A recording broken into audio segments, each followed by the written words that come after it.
And welcome back to Third Eye View. We're here with our expert, Deb Stanton, animal communicator, and our animal guest. This is Sid the Chihuahua and his owner, Laurie. So Deb, walk us through how it is that you connect with the animals when you're doing a reading. Generally, I don't work with live animals because it's pulls in my veterinary side, which is the left side of your brain. So when you're doing communication of any kind, you want to stay in your right side of your brain.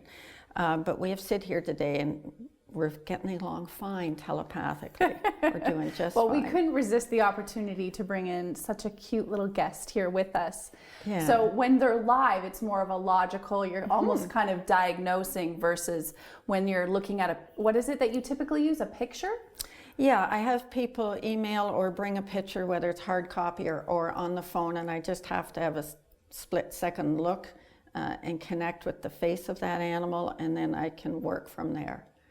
So when you're going through the process and you're looking in their eyes, how do you start off? Like if you were to start off with Sid here, how does that work? Just to step it back a little, so we're talking again interspecies, so there's a thought process coming out of his canine brain. In the middle, in the midair, it's turned into something I can receive as a human. I'm sending him a human thought. In the middle of the universal air, it's becoming a thought that he can understand in his canine world.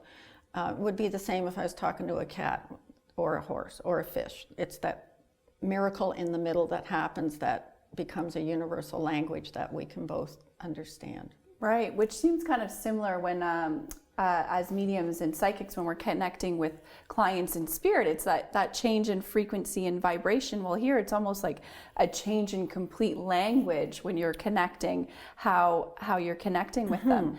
Is there anything that is coming through for you from our guest here?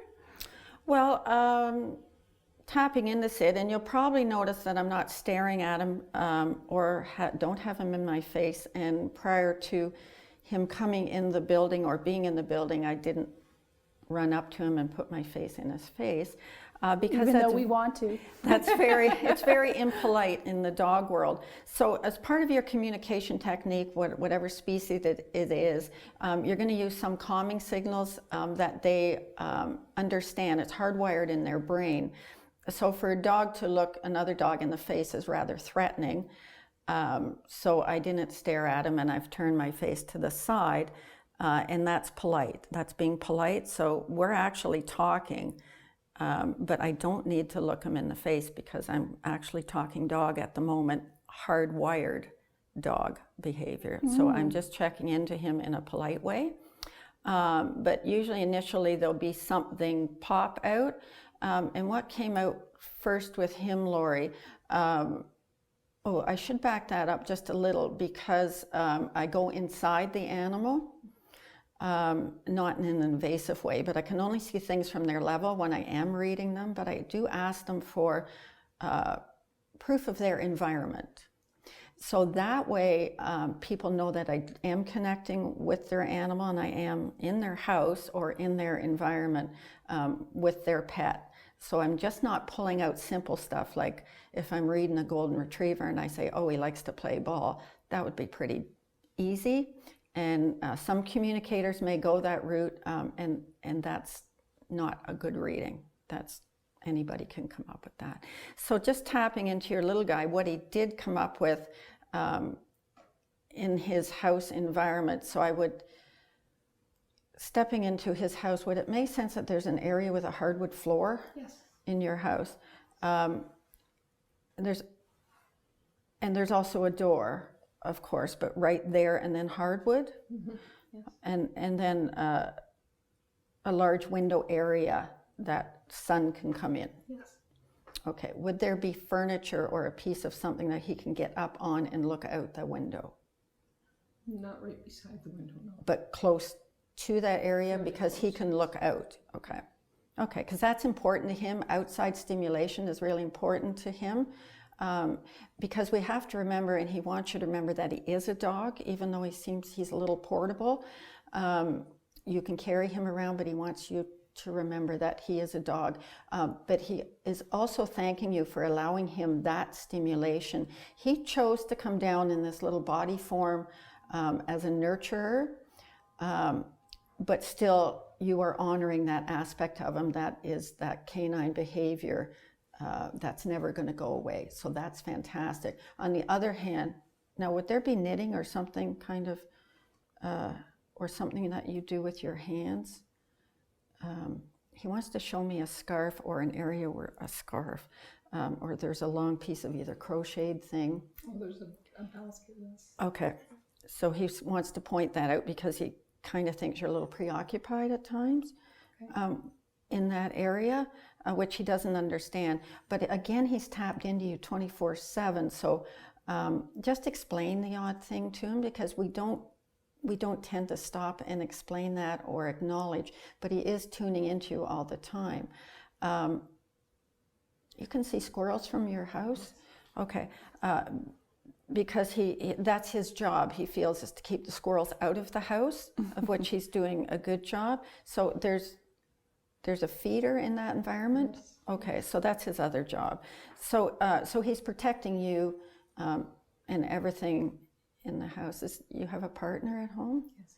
Okay, he's pointing that out. The partner's not as engaged with him as you are. Does that make sense? He's pretty good. Okay, but this guy's more heart to you, heart to heart. Okay. Maybe don't tell the partner that. No. Yeah, his job is to help you reduce your anxiety. Does that make sense to you? Yes. Okay. So consequently, though, what we have to watch is that they will take that on. Okay. So sometimes we have to say, "I'm okay, buddy.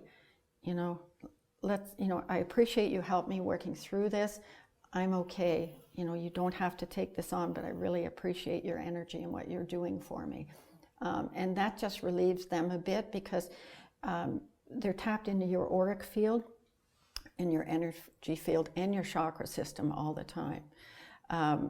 So when it's healthy, they're healthy.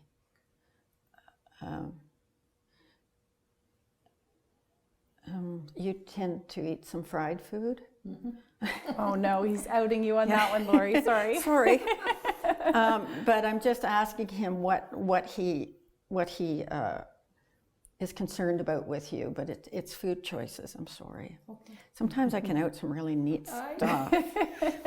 But again, it's love. It's not judgment. So we have to remember that coming from the animal aspect, it is not judgment. Animals are not judgmental. They don't have jealousy. They don't backstab us. They don't have an agenda. It's love. Wow. Okay, so it's concern for your body. Now, would you be pre-diabetic or diabetic? So be careful of that, because that's his concern also. But that's coming from his ability, actually, again, to read your auric field. This is very interesting with this little man, because he's very tuned into you medically. Are you drinking pop? No. Okay, because it's your sugar content that he's worried about, or your sugar intake. And we don't think it's possible, but animals, of course, can smell several 100,000 times more than we can. So even what we're breathing out, they're picking up. Okay, so he's just a little concerned about you rearranging yourself. But that will also move over to him. So it's maybe about time that maybe the family had a little health boot camp thing going on for the benefit And he'll be of the both leader you. of that, I think. It's all the chocolates from Christmas. Oh, okay. See, it's coming out. Yes, yeah. And now the other interesting thing too is animals don't have the time reference that people do. So, we think, well, yeah, Christmas, but animals live in the moment, the moment, the moment, like we should be living in the moment. But they don't look ahead. They just don't look ahead. They're in the moment, and they don't look behind. So what he sees is pure at that moment. Oh, thank you so much, Deb. And Sid's been quite an interesting character, but a really good guest here today. Excellent boy. Thank you so much, both of you and everybody, for being here. And Sid, be sure to subscribe to our Third Eye View YouTube channel and check us out on Facebook. And as always, you can connect with us through Kawartha Mediums as well.